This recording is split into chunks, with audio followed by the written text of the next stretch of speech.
our dad tells the story that, he was a schoolman, so he wanted us to be involved. Yeah. But it was also like a lot of work had to be done. Yeah. And we were the labor. We were the cow dogs. We were the cow horses. We were the cowboys. I mean, we were everything. And so it was just real simple. Like, if you have a school function, you can be at that. And if you don't have a school function, you'll be working on the farm after school or whatever. And so he would laugh and say, so they were in choir and FFA and 3 sports. And Hey everybody, Matt Griswold, Neighborhood Real Estate, back again with another episode of Why Do You Call Bolivar Home? And today is a familiar face to probably most of you that tune in and watch these little interviews. It's been awesome hearing the stories of the people and what make Bolivar what it is. And today Lance Roweton is with me, and you're familiar with the Roweton name, I'm sure, but I want you to introduce maybe yourself. So if I said, Lance, introduce yourself, what would you say about you?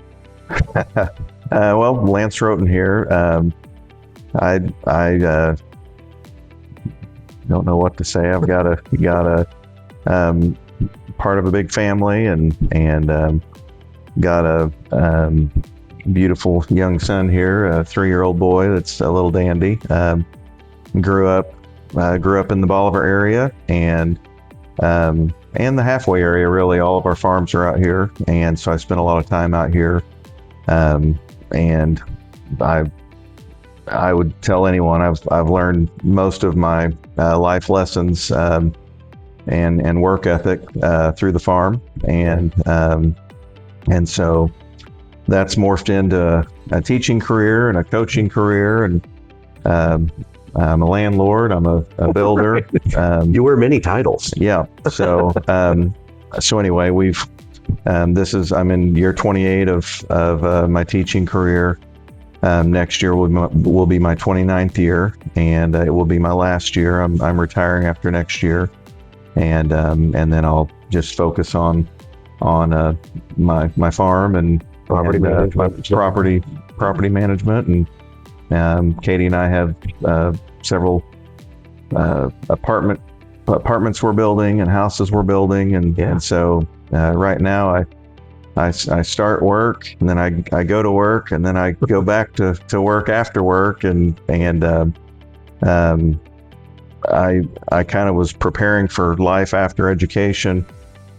Started about 20 years ago with real estate, and it's kind of morphed into real estate's kind of where I make my living, and my job is just the job, so. Yeah. But I've really enjoyed, you get into education, and I remember having a talk with one of my friends about what we wanted to do, and at 21 years old, I wanted to make a difference. That was it. Wasn't about making money, literally, that was what I said at 20. I just want to make a difference, and so I hope my players and my students feel that I have. Yeah. We talk about the different titles that we accumulate going through life. And I just did this with Scott Brakebill the other day. And so many of the things that maybe used to define us as we were younger, maybe that morphs and we accumulate more titles like husband and dad. And these different things. I think the people that are watching probably know you from maybe a certain aspect of one of those things, maybe athlete, maybe coach, maybe teacher, but maybe not farmer. Maybe Sure. not land developer, Sure. And I think it's cool. I think this is why these stories are neat. So we're at your house here, and we're in halfway. Right? Yep. Yeah, we're in halfway, and it's beautiful. We decided we were debating about going on the back patio. You can just see a pond and hills and cattle, and it's a beautiful spot out here. Thank you. Yeah, it's wonderful. So, but let's back up a little bit. So. You were raised in Bolivar. Talk about your family, though, because and this is Benny, by the way. I should say that. So Sorry about Benny. Benny's never met a stranger, and that's your headrest is his spot. That's where he stays. No, it's perfect. I like it.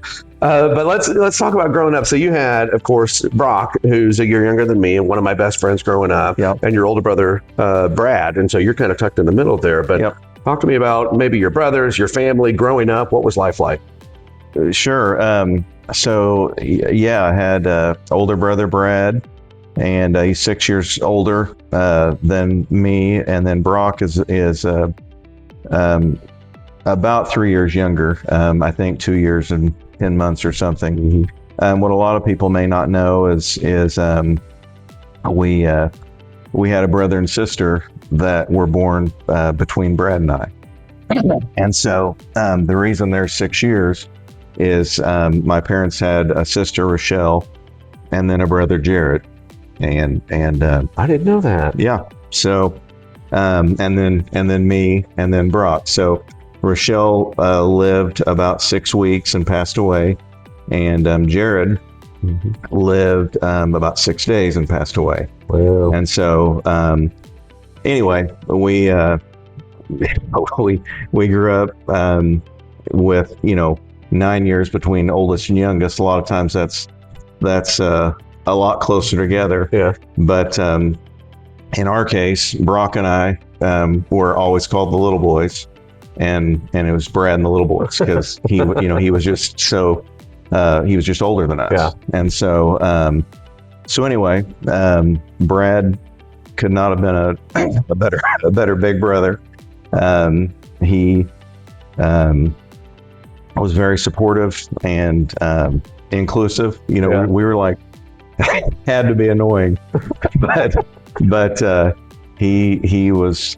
I still remember going up to a neighborhood football game, and Brad like teaching me how to run the football, how to make fakes, and I was like 4, and so growing up in that setting was pretty neat. My brothers and I are still best friends. Yeah. And are very close. Our mom was Ellen, or is Ellen, Yeah. and she's about 80 now, but she was a professional gospel singer, and she had 13 records. And when I was little, she traveled the world. Yeah. And so she would be gone 2 and 3 weeks at a time, sometimes singing all over. She was on,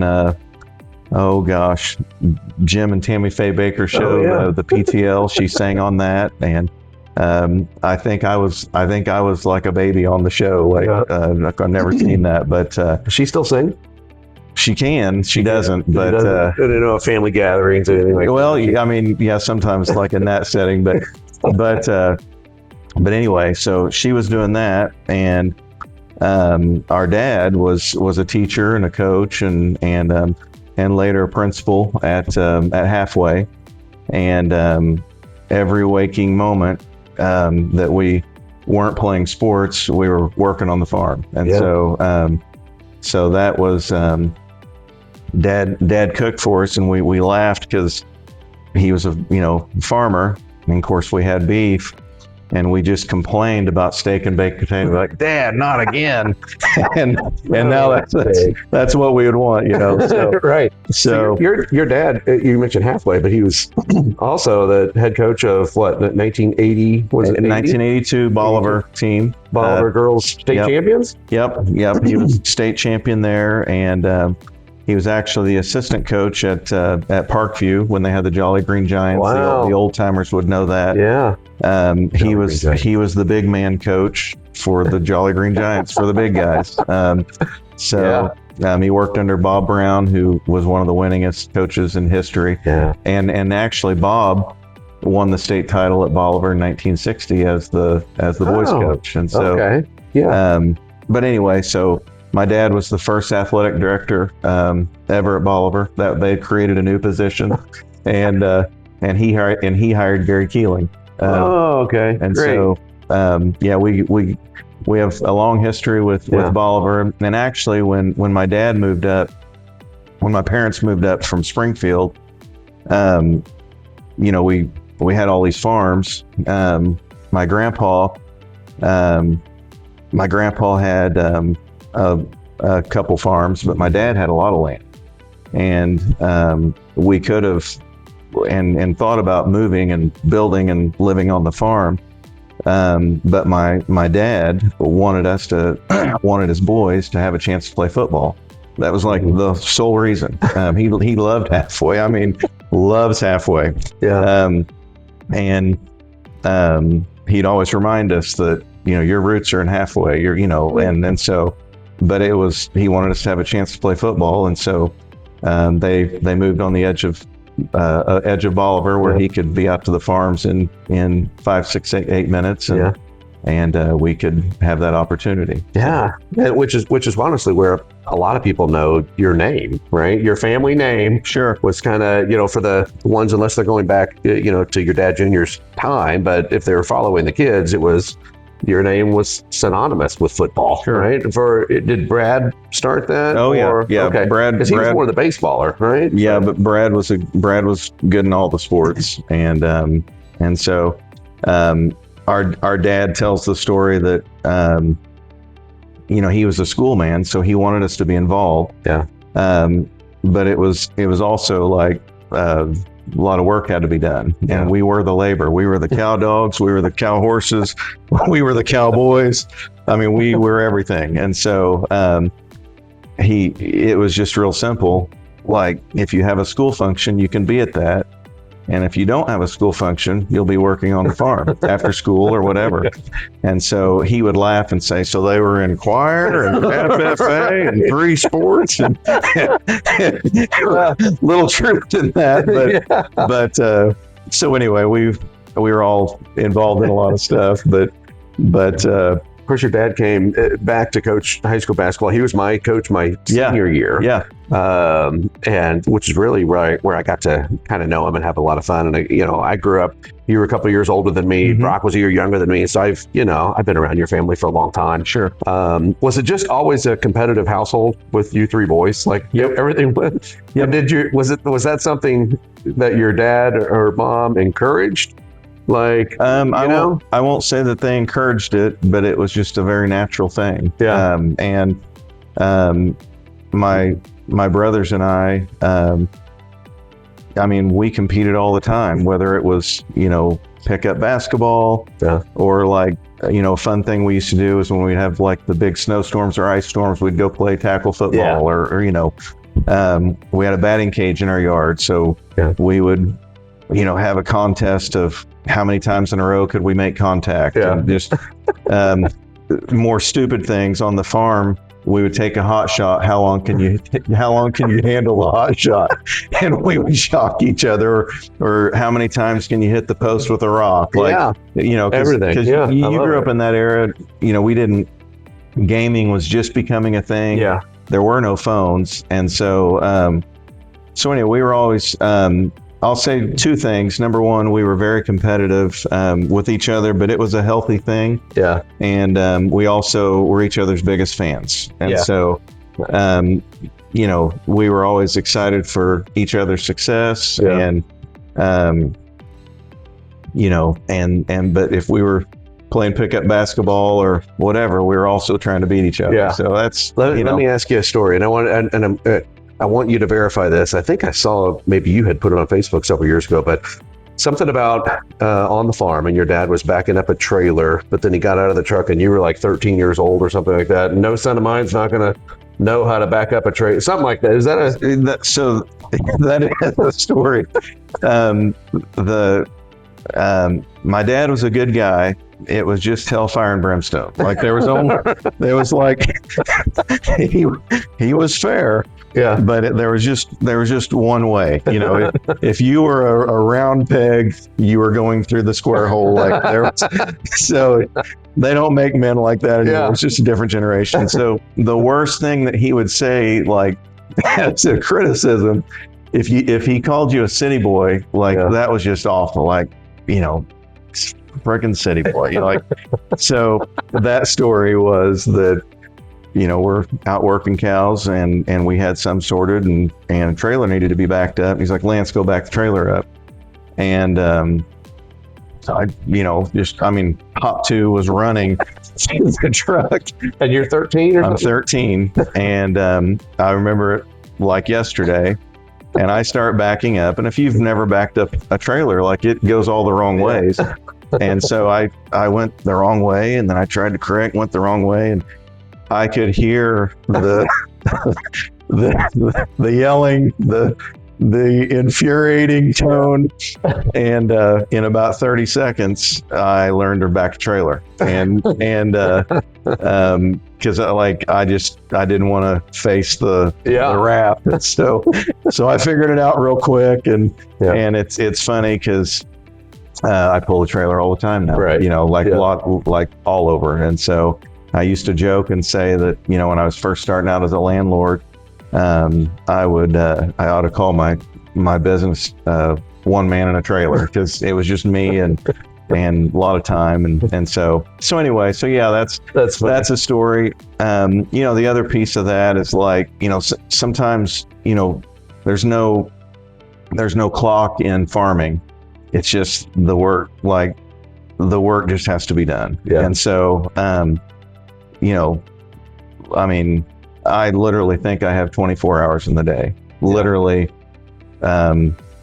if things don't go right and it's 10 or 11 at night, I've been there before, lots of times. And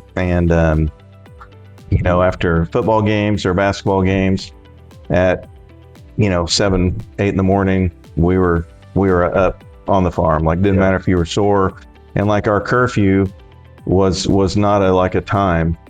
It was, we need to know where we're at, but when I come and get you up, you better be ready to work. Yeah. And so that was so you didn't stay out till 3, because we knew you were getting up. We were getting up, and so there's just a lot of lessons there. Our dad, excuse me, our dad also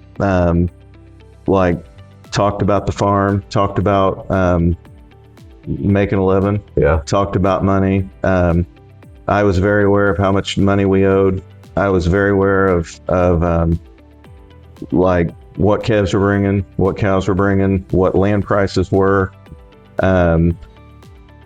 To this day, my model is a cow-calf man. Yeah. I'm not a cow-calf. I'm a real estate guy more than a farmer. Yeah. I am now because I inherited a farm, but I know about it. But I joke and tell people I'm not a cowboy. I'm a rhinestone cowboy. I'm not a real guy like my dad was, you know. But I am a landlord, and I am a real estate guy, and I am a builder, and the thing about that is, there's a ton of different ways to make money on the farm. My dad was real simple. He was a cow-calf man. He had a cow, she had a calf. We raised the calf, sold the calf, and the cow was bred back and to have another calf. What do? I have rental property. Every month I collect a rent check, and I still got the house. It's the same model. And flippers are like guys that, background calves, they buy them, they add value to them, they sell them back at a higher weight or whatever. There's a lot of parallels between them, but because of my experience with being just right in the middle of having a clue of what was going on, it's helped me in my business life as I've gotten older. So. We talk about the lessons maybe our parents passed on to us and stuff. And you and I was going to share a couple of moments to stand out for you and I. Mm-hmm. And this is how you were encouraging me, maybe like your dad encouraged you. When we played football, there's two stories I always like to tell. I've told my kids the stories and my wife, and she said, "You gonna ask him about it?" And I was like, "Yeah, I'll remind him about that. I'm sure you remember, but probably don't remember the first one." One night, I remember we were playing football, and of course I was the backup quarterback to, Mr. Everything there, which was fine. I relished that opportunity and got to kick a little bit. Yeah. And I remember Coach Potts, the late great Coach Potts. It was just a punt. It was just a punt play, and Coach Potts is like, "Matt, go get Lance out." Just you weren't even doing anything. It was just a punt play. Right. And so I run on the field at the old high school. There's nothing like that old high school stadium there. Yep. It's a packed house, and I run all the way out there, and I get to the huddle, and I'm like, "Lance, you're out. I'm coming in for you." And Lance, you looked at me. I don't know if you remember this, and you said, "No, you're not." I said, okay. And so then I just ran back off the field. And the coaches never said anything. Like, they weren't like, what are you doing? You know, like, it was just, they never questioned it. But I did get to run out there and then run right back to the sidelines. Yeah. And then we were playing. I'm sorry about that. I put you in a terrible position. No, I've told that story for years, and I think it's funny. But then we were playing in Chillicothe. We were like state quarterfinal game or something like that. And I was the kicker at the time. Yep. And we went out for warm-ups. Yep. And the marching band was there off to the left of the field goal and for Chillicothe. And I kicked, you were my holder, and I kicked it and it shanked and it went into the marching band. And I thought it was hilarious. And I started laughing, and you did not think it was very funny because it was game time. And you looked at me and politely encouraged me to take it a little bit more seriously and make the kick. You remember that? That hit my mind. So what's funny is I don't remember either one of those stories, but I also am sure that they happened. So in the Final Four game against Chillicothe, I would have been very much in game mode, and so I can imagine being serious. Well, and they were good. They had a couple of big linemen. I think one of them went to Mizzou. I don't know, but they were kind of knocking you around a little bit. And I remember you got up and you were a little dazed. And I remember Coach Potts grabbed me by the shoulder pad like it was almost my turn. And I wanted nothing to do with that moment. At watching you go. And then you got up and kind of shook it off and went back to the huddle. And he never even looked at me. He just pushed me back to where I was. It was almost like a feel good thing there. But those were fun times. Those were fun memories. I'll say a few things to both of those. Number one, you will think this is funny because you were a couple years younger than me in school. But once I got my shot to be a starter and to be successful, I didn't want anyone else to you probably don't remember this, but like I didn't want the backup getting reps during practice. I wanted I just wanted I just wanted all I'm not sure how to say it, but like I remember being in those moments and being like I'm the starter and you know and I wanted all of that. You know, I guess you just always want your shot, and so once I got it, I wasn't giving it up. And I get it. And it's funny because when I coached, I had players like that, and I would have to communicate with them like, hey, if something happens, someone else has got to be ready. And so anyway, that's probably where part of that came through. And the other piece, when you mentioned the Chillicothe game, but really just any game, my dad would always talk about, you know, don't ever let them think they hurt you, like this macho thing. Well, those guys, like I was hurting, but like there was, you know, when you're like, oh, sugar, like there was no way I was coming out. Like it could have been, like I could have had a leg hanging there, just because of that, you know, that philosophy of, you know, that macho. I don't know if things are like that anymore, but back then it was, at least for us. And so anyway. No, I like it. Those are great. I love having those stories. I think they're hilarious. And everybody that, you know, knows you or knows myself, they get a kick out of that story too. Yeah. It's fun. Both of those are fun. There was one other one. I don't know if you remember it or not either, but this is basketball. And this is against Aurora, playing Frontebarger in that group there. And we were losing. Your senior year is almost over. Yep. And you shot a free throw with your eyes closed. You looked at us on the bench. I'd watched too many Jordan videos. I don't think you made it, but no, I'm sure I didn't. I don't remember doing that either, but I could have. I'll tell you a story from that year. So and this goes back to your free attitude. Like Right. you were a good player, but I think you had more fun than me sometimes. And so I remember I can't remember who we were playing, but it was in the Bolivar tournament, and came right down to the end. It was a tie game.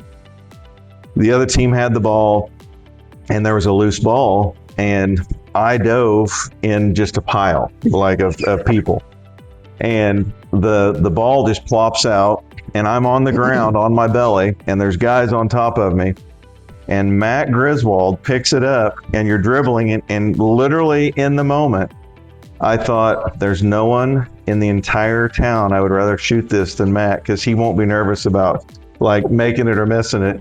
And you went down and hit a game-winning shot, and it may have even been a layup. Like, it wasn't even a big deal. Yeah. But easily could have choked it off, because well, any of us could. You know what I'm saying? Yeah. And you don't remember that, but I remember being in a pile of guys, and I'm like, Matt will make this. That guy ain't worried about anything. So how I live my life there. That's good. Yeah. So anyway, those are the times that kind of shape us, of who we are. Like, we talk about those stories, or maybe the lessons. You've had some great coaches over the years too. Mm-hmm. I mean, we talk about Coach Potts. I'd love to do one of these with Coach Redford. Yeah. I think he would be a hoot with this. But, and then you, after high school, you went on and played collegially, SBU.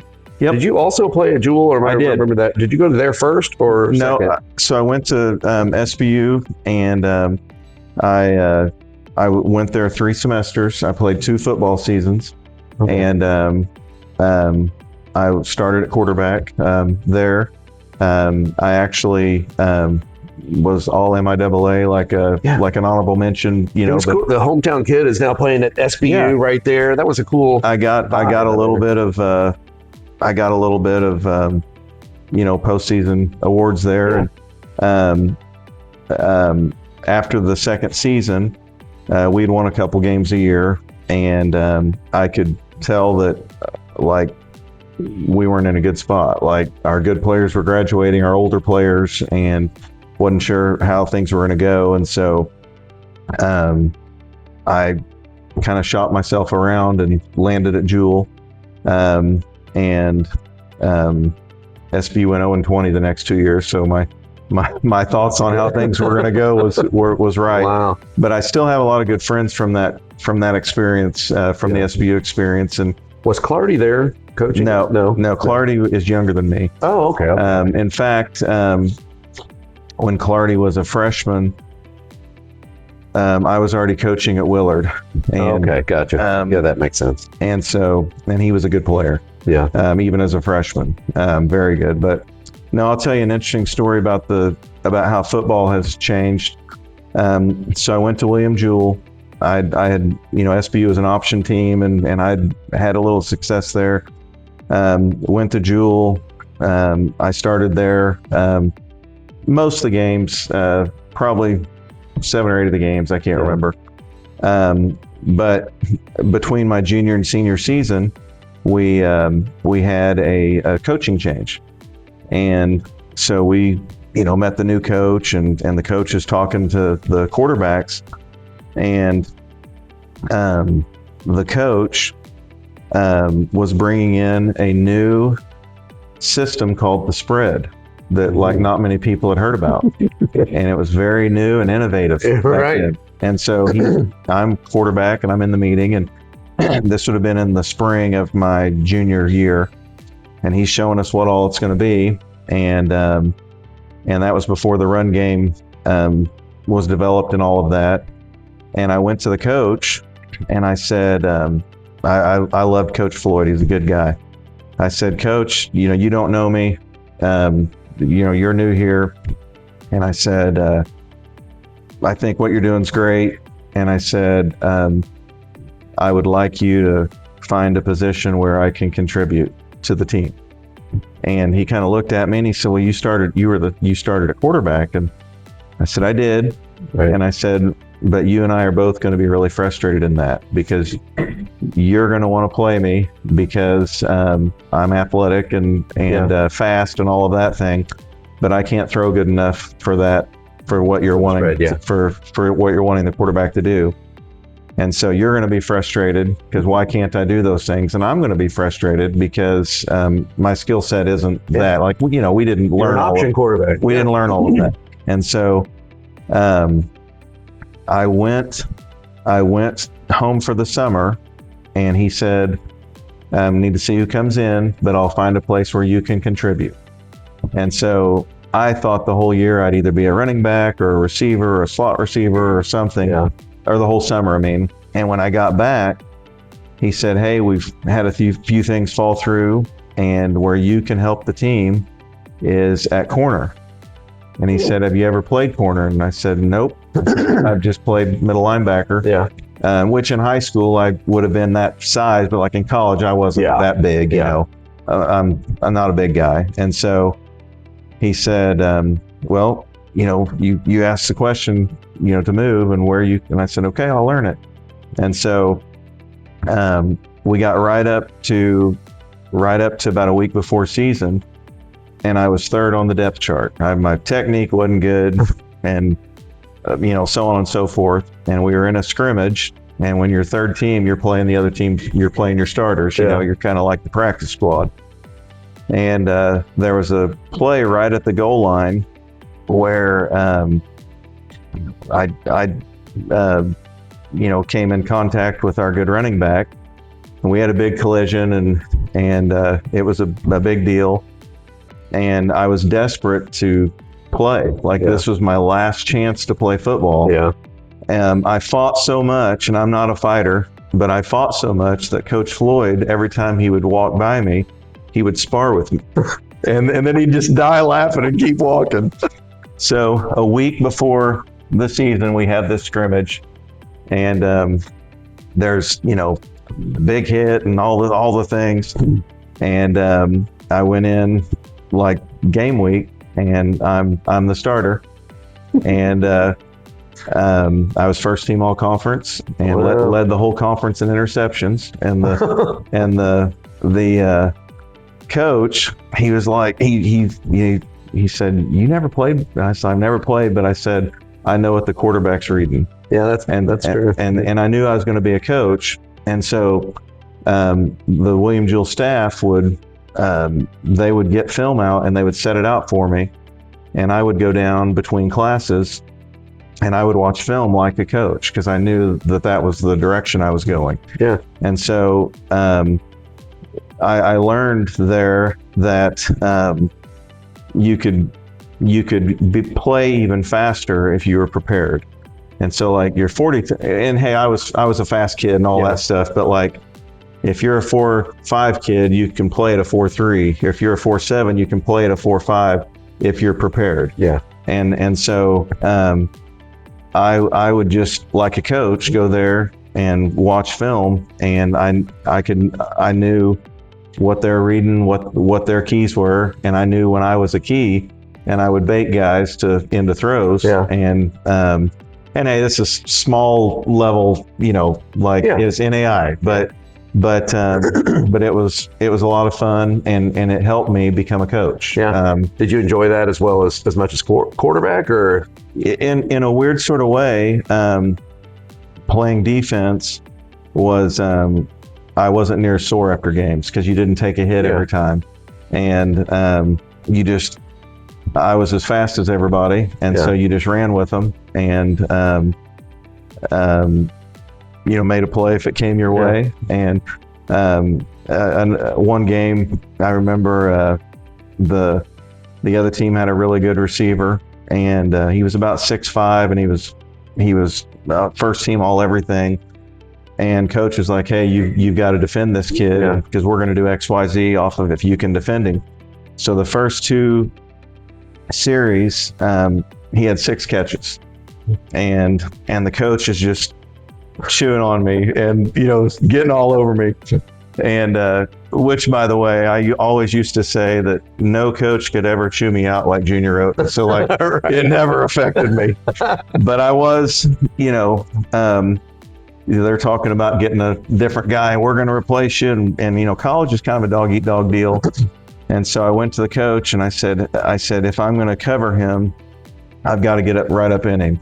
And I said, whatever, if you want us in cover 4, if you want us playing off, like, I can't do that. He's too good for that. Yeah. But I can get in him and disrupt him. And so with a few choice words, he agreed to let me do that. And the guy ended with zero catches the rest of the game. And I intercepted the last pass that won us the game. Oh, awesome. So some good memories there. And but I was, at that point, I was thinking like a coach. Yeah. Like, I wasn't doing any of that to be selfish. I was trying to put myself in a position where I could be successful. Yeah. And those guys are as athletic as you, as good as you. And so it comes down to a lot of the games within the games. Sort of an edge. Yeah. Yeah. So you coached at Bolivar which is where a lot of people know you. And I know you didn't necessarily start there, but talking about your coaching time at Bolivar, you guys were fantastic. And then you kept running into this Webb City each time, right? Yep. And I remember that whole moment, like you would turbo clock the conference all the time, and then you would run into Webb City. How frustrating, because I know you would hear about that. Sure. But how frustrating was that as the coach? It was frustrating. I mean, that was, I thought it was a little unfair sometimes. Yeah. At one point, the last time I played Webb, they were ranked 10th in the country, not like Missouri. Right. And they were winning like 50 games in a row sometimes, and beating like Rockhurst, and like John Roderick is a great coach, and they had great numbers, and so that part was frustrating, and I thought a little unfair at times. We had a really good product. Yeah, you did. And it was great. And truthfully, I've never been a head coach. I never got hired to a good job. And what I mean by that is, I was an assistant at Willard. I was the offensive coordinator my second year there, and we went to the quarterfinals. And I got a head coaching job at Ash Grove. Yeah. And Ash Grove was 0-30, had not won a game in 3 years. But I knew that they hadn't lost a game in junior high for like 4 or 5 years. And so I knew that there was disconnect there. Yeah. And so, again, the way my mind worked was, if I could add some value to that program and get the right kids out, that we could be successful. I always had kind of a backup plan. I started taking admin classes really early. And so I kind of had this fearless vantage point of coaching where, if it doesn't work out, I'll just go be a principal. Right. If it doesn't work out, maybe I'll be a superintendent someday. I just didn't let the fear of it not working get in my way. So went to Ash Grove. We went 4-6 the first year, but I might as well have been the mayor because we won some games. and then gosh, I mean, we got Jared Floyd became our quarterback, and Jeremy Nicholson and Shane Nicholson and Brian Kelly and golly, the rest. I'm just thinking all. Yeah. We had Paul Russ, that was a huge lineman, and Corey Adamson. I mean, we had our running back was good, Caleb Small. Like, we had all these kids come through that they just hadn't had, and like, I'm just naming a few of them. I literally could name off 20 kids that were like amazing Class 1 players. Wow. And so we went from 4-6 to all at once everybody's at age. We went 8-2 the second year. You'll like this, Lamar's had all their success. Lamar was in our district, and we were at Lamar and just having a barn burner of a game, and we kept getting penalties called. And I'm like my young self, I'm like, we can't make a drive, but we got these good receivers. So we just threw it deep 9 times in a row. And at the end of it, we had scored like 7 touchdowns, and we blew Lamar out. That would not happen today. but we had a little running back named Austin Haupt that year, and he could really like navigate in the hole. And so once we got our lead, then we gave it to him, and we kind of protected things. But anyway, so that second year we were 8-2, and then the third year we went to the Final Four, and I'm still close with a lot of those kids. And I've told them, had I been able to coach them 6-8 years later, I think we'd have won it. We had the team that could have won it. But we played Hayti, and in our defense, I think they had 4 or 5 kids that went to Mizzou. One of them started for the Atlanta Falcons for 12 years. So William Moore was incredible.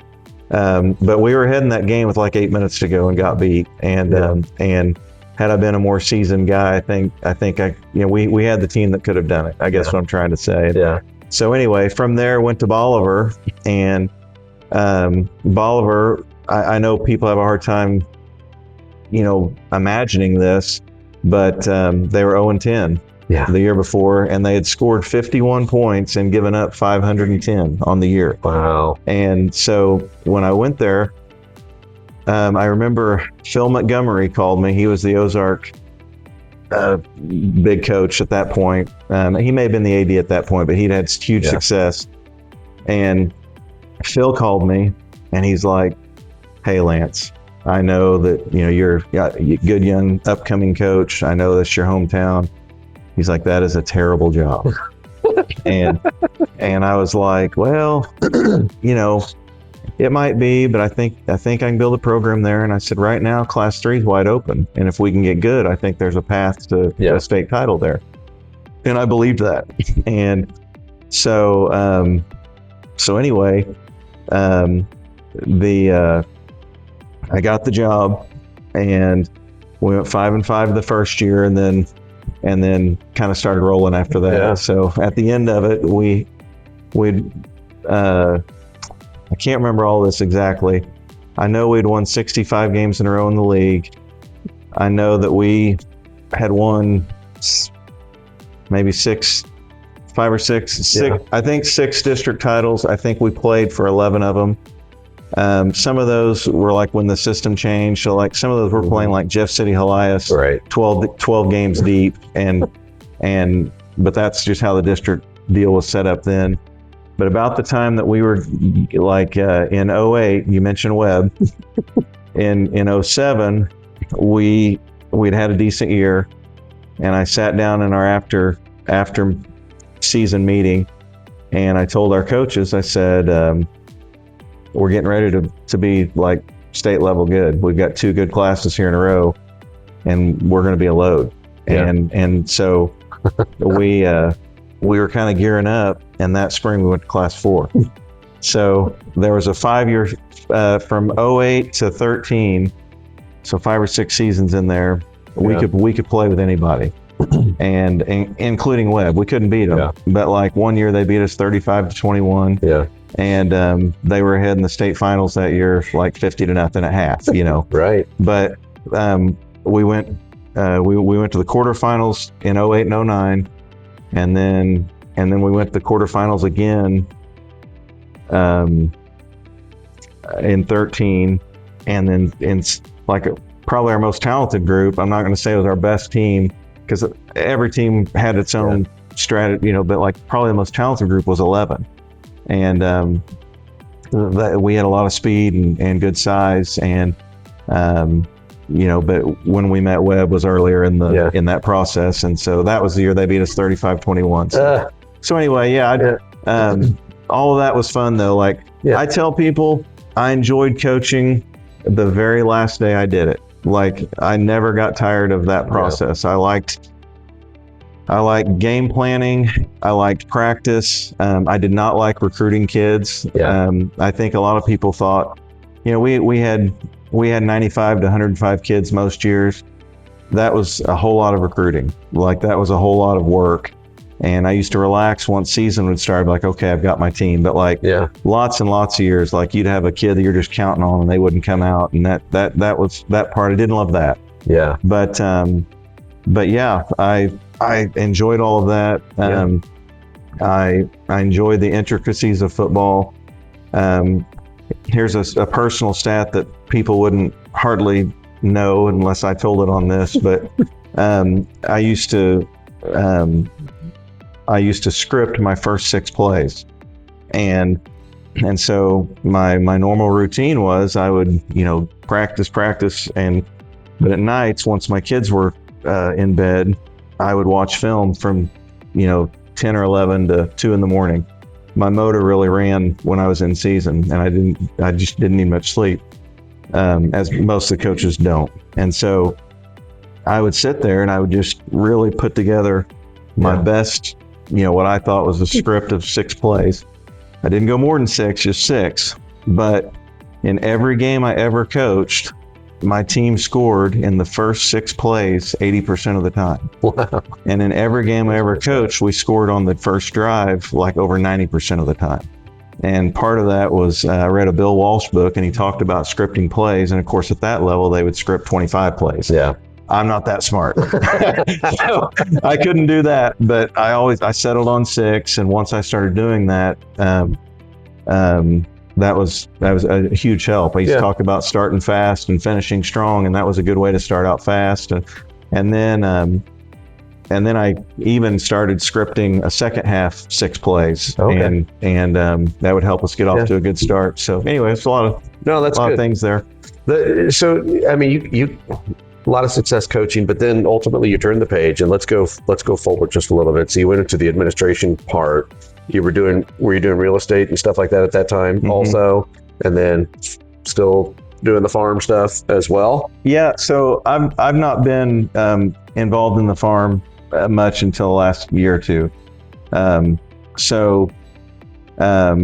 started buying real estate in 2006. Okay. And so, I lean on my experiences from my family and from my dad a lot, but I remember hearing my dad, he was getting his farm going, and when he would be in season, a lot of guys are checking their cows, every week, every day, whatever.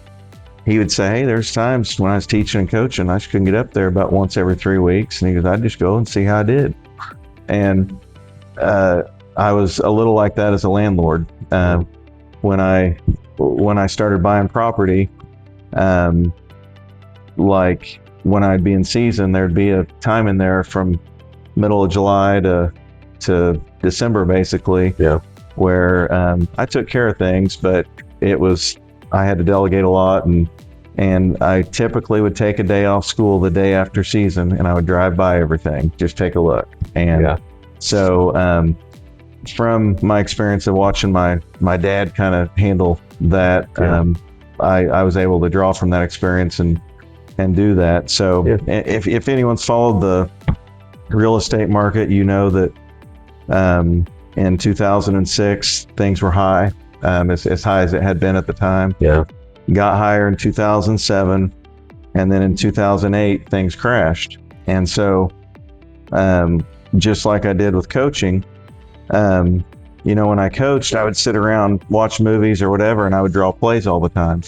And so I just had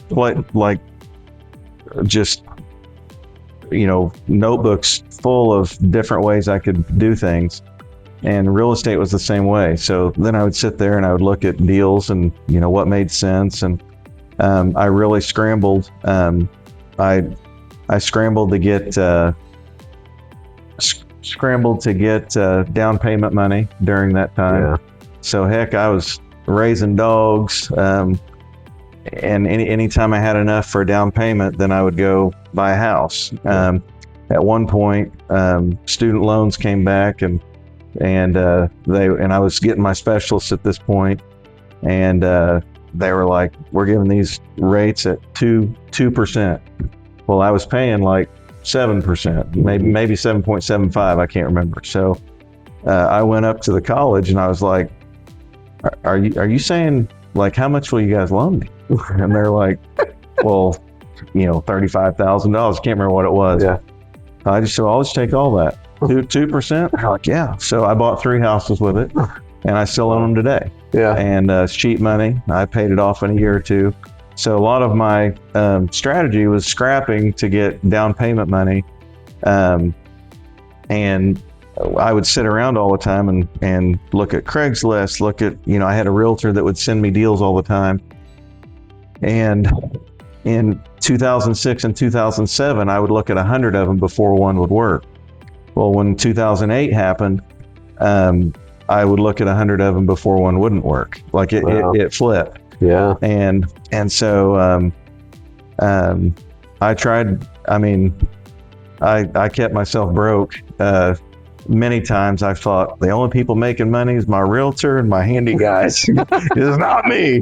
But I kept myself broke buying properties, and of course once the houses started buying houses, and eventually started buying apartment complexes, then I could stop raising dogs, and I could stop.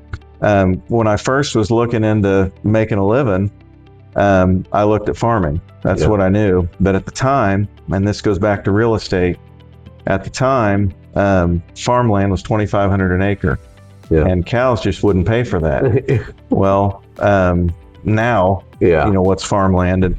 And I say this, the cows don't make the farmer rich. The land makes the farmer rich. The cows pay for the land or the crop.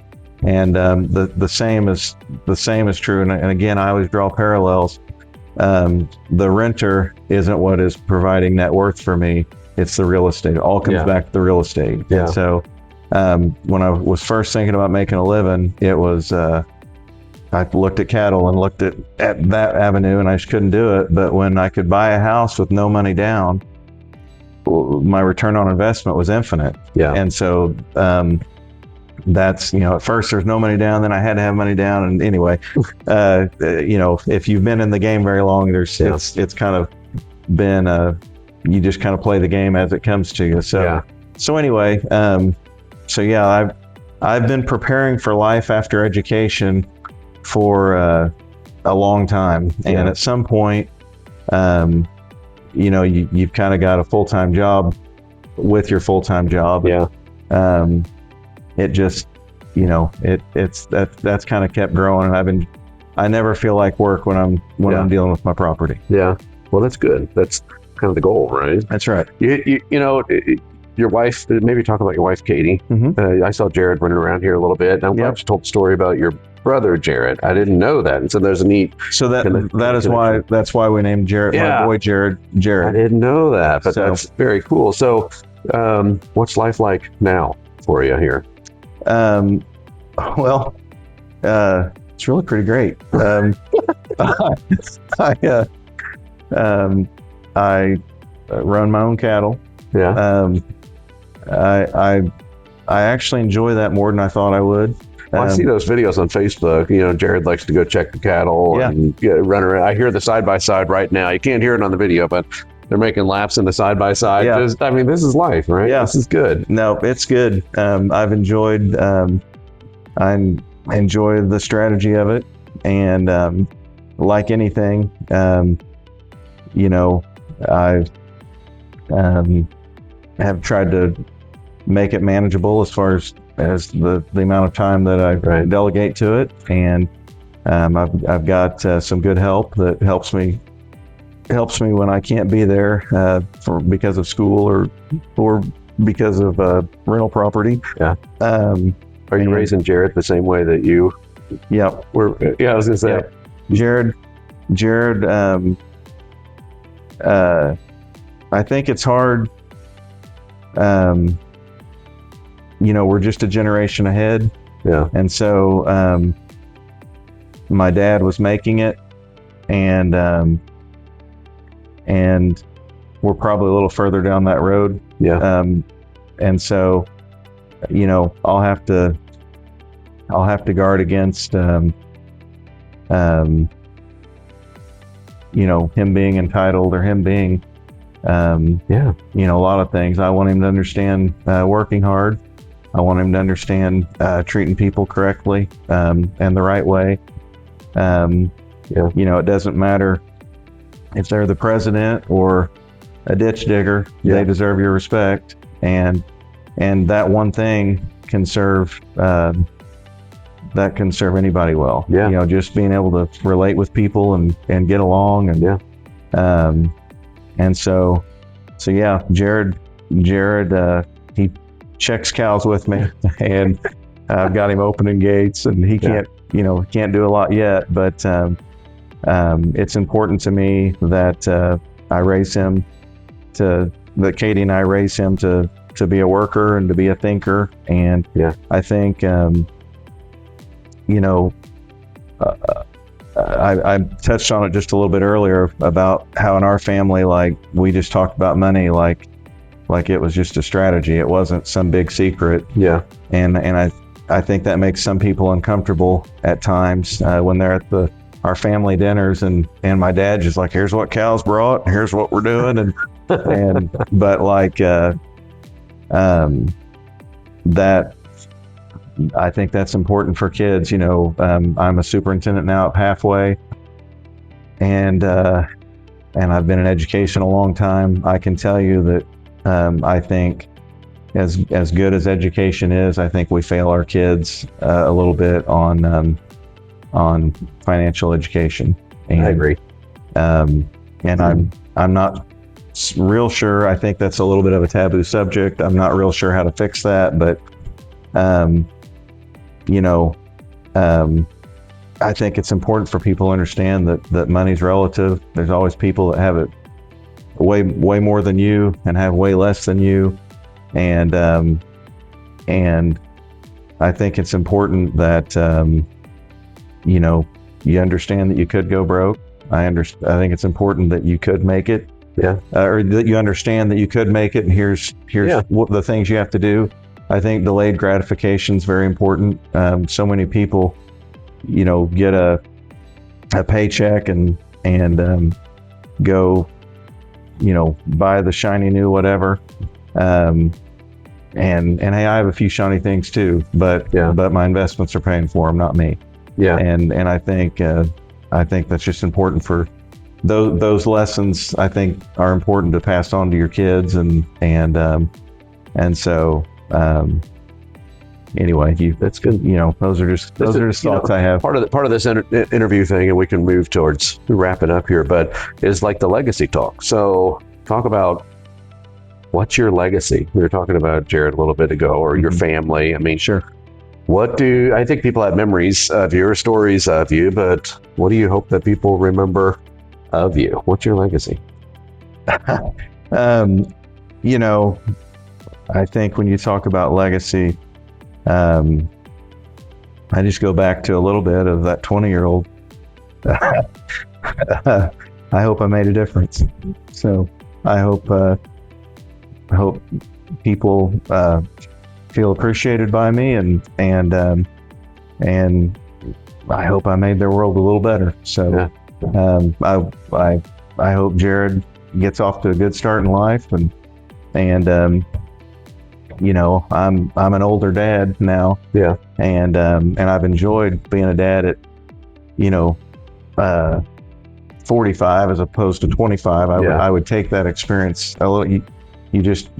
You have a little bit more perspective, and but in the next breath, I've got 3 daughters, and they're gonna be with any luck, they're gonna be way into adulthood, and when you're an older dad, there's some things that you need to. There's a time limit on things. I guess what I'm trying to say. and so that's right. So you need to make sure those things get relayed, and there's a little bit more of a time crunch with him. Yeah. But no, I just hope people, hope I made the people around me, made their world better, and I hope someday that people can say I made a difference. So. I think that, it's hard to define like what kind of difference, or, I always tell people, like, here's my goal. I just want to impact people's lives in a positive way. Yes. That's what I want to do. And that might look different for different people, or, the circumstance, but and I think that ultimately, if you figured that out at 20, I think that's early to kind of figure that out. For some of us, it takes longer to say, this is what I want to do. Yeah. I tell people, our choir experience was like, I don't know what it's like now. Yeah. I think my daughter Heidi's in choir, and I go to her concerts, and they're amazing. Yeah. But like when we were in school, that was a big deal. Yeah. And I tell people our choir experience was just as important to us as our athletic experience. Oh man, Like it was a big deal. Yeah. And lots of athletes, lots of I had friends that they were athletes and in the choir with us, but I had sets of friends that weren't in sports that I wouldn't have otherwise had a platform to get to know, and those relationships were important to both of us. I mean, you remember all of that. Oh, I mean, it was a big deal. I think it was unique. I think at Bolivar was unique that so many athletes were in choir, and that's not true at a lot of schools. And, you know, I mentioned Breakville earlier, and he was up in the top of the risers with his head like this, and for sure. But it was a cool group. It was like a team. Yeah. I mean, it was a lot of fun. So when I was teaching and coaching at Bolivar, Delray Glidewell had come back. Mm-hmm. And then did you ever have her? No. Okay, so she was I know her, of course. Of course, you know her. She was the choir teacher when I was a freshman. That's why I asked the question, because she left after our freshman year, but she came back when I was teaching and coaching. So when she retired for the second time, we were all in the commons and saying our goodbyes and this and that, and I got up and I said, I want to tell a Delray Glidewell story. And so she didn't know where it was going. But I said I was a sixth grader and we were trying out for cadets. Did they still have cadets when you were? Yeah. That was a deal. So I had decided that I was going to be an athlete and I was not trying out for cadets. So I'm in choir, and I'm my fat little pudgy self, and I'm sitting there and I didn't sign up. And Miss Glidewell, notice I still call her Miss Glidewell. She just does this to me. So I walk out, dorky self, and she says, why didn't you sign up for choir? And I was like, Miss Glidewell, I'm going to be an athlete, and she just like got up on me and she's like, Lance Roweton, you can sing and you will be in cadets. And I said, yes, ma'am. And I thanked her that day. I was like, hey, I want you to know that experience led to a high school experience for me that was just as important as all the other things that I was involved in. Yeah. And so thank you, Miss Glidewell. Thank you again. So it was always fun preparing for contests and your quartets and and that was competitive. Yeah. Like you know what I mean? There was some competition in that. Singing 16 or whatever. Yeah. Yeah. That was a lot of fun. I enjoyed all the stuff. Yeah. And hey, back then, like we didn't have, like that's how you hung out. I mean, seriously, there was no, we weren't emailing, we weren't texting. And it got you off the farm for a little bit. So you could go 100%. So you could go to 100%. Junior my dad never said no if it was a school event. And so someone asked him one time, you ever worry about your kids getting hurt, like in football? He's like, well, I mean, maybe a little, but he goes, I would worry more if they were in a car from 3:30 to 5:30 driving around. And he said, I think, coach and staff takes care of those boys out there. And I just remember hearing that, and I was like, I hadn't thought of it like that, but anyway, no, and the choir thing, Brock was in choir, and that gave us something to connect with our mom on. So when we were preparing solos and this and that, my mom and I, she can really sing, obviously, and really play the piano. So we worked on all of that, and to this day, I'm going to sing at our baccalaureate at halfway. I still do a little bit of that. Nice. So anyway, that was a fun experience that you and I both got to be part of. It's interesting the different things that we do that, I mentioned the speaking thing.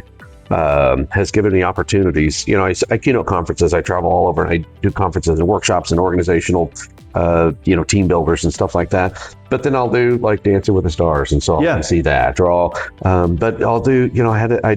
I did a funeral because I was somebody knew that about me, or a candlelight vigil. And I remember you You sang at one of my very best friends' funeral, Justin Fulbright, Yep. right? You Yep. sang at his funeral. And, it's just that you never know, the places, the experiences that you have, and then maybe what those experiences might lend you towards later. And I think that's an example of that too.